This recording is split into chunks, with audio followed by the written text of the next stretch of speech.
Okay, so I am doing a video on don't get discouraged when you're applying for the airline. I know many of you guys are applying, and I just kind of want to give you my story of what happened to me. I didn't make every single thing, and it'll happen. It'll happen as long as you guys are persistent. Okay.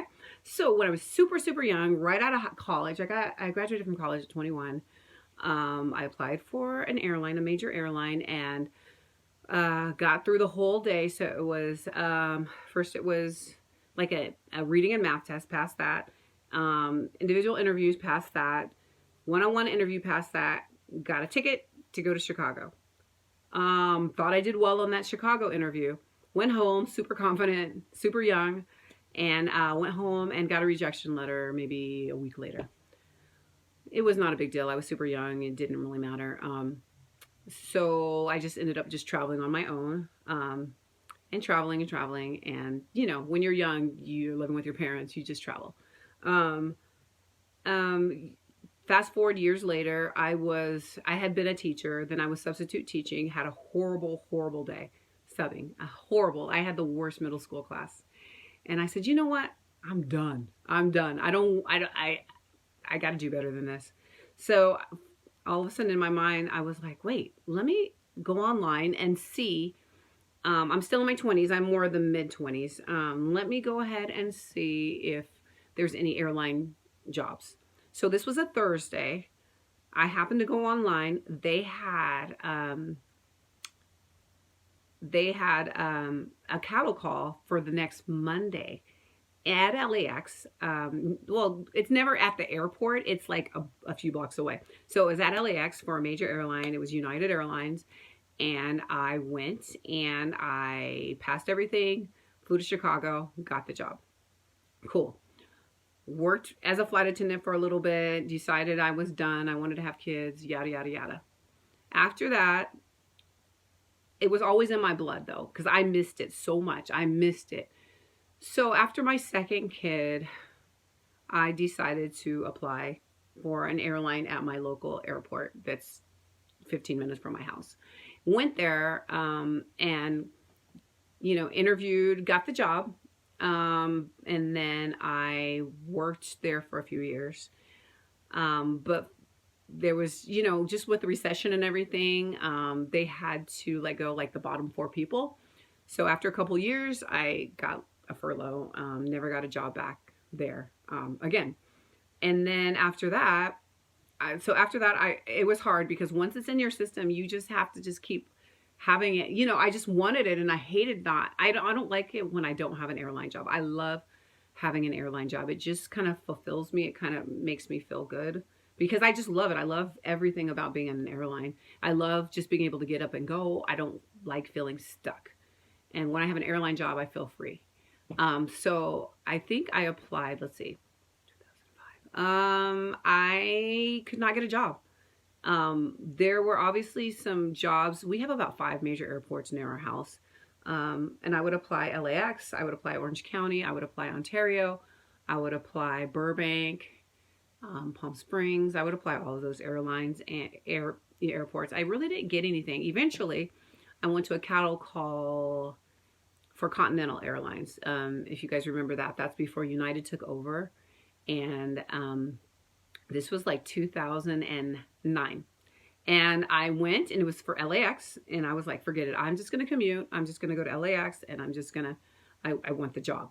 I got the job and then just say this was December and I was going to start training in January. And all of a sudden, after many years of like no airplane crashes, like Continental had like 2 major airplane crashes.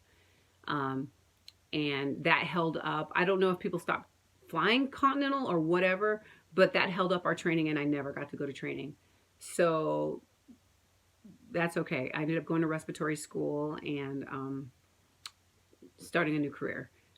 Enjoyed my career, enjoyed respiratory and all that stuff. And then after that,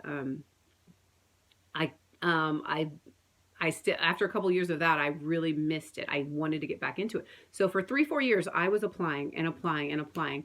I would pass the psychological test online. I would pass the customer service 2-year minimum. I'd pass every single thing.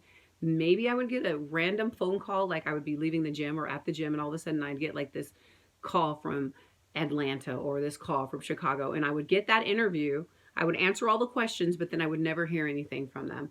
And then finally, after just applying every single time I saw an opening, I got a job as a ramp agent in LAX Delta, and I got it.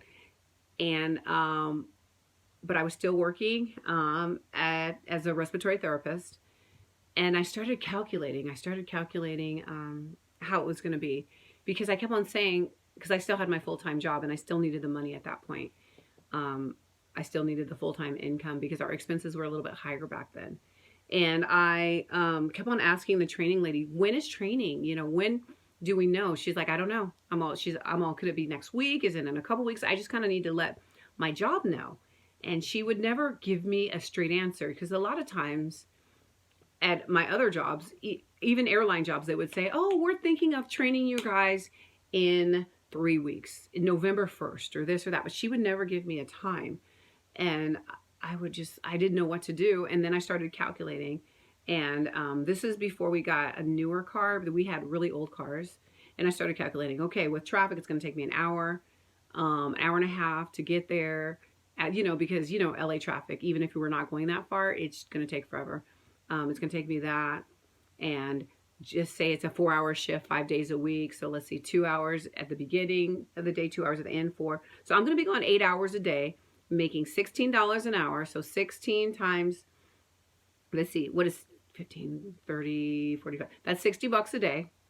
$60 a day, being gone away from the house for 8 hours. So you actually might as well say 9 hours, because you got to give yourself a lot of time. $20 for gas, $15 to $20 of gas, because you know our gas is $4.50 a gallon. And I started thinking about it and how she wouldn't like tell me when we were going to be training. So I didn't even I didn't even do it. So I had to just, I had already done my drug test, my physical, had gone up and gotten all that stuff, but I never finished. And I just said, you know what, just go ahead and withdraw my application, because it's just not going to work. So I kept on applying. And then eventually, finally, after all these years, something opened up at my local airport. Thank the Lord.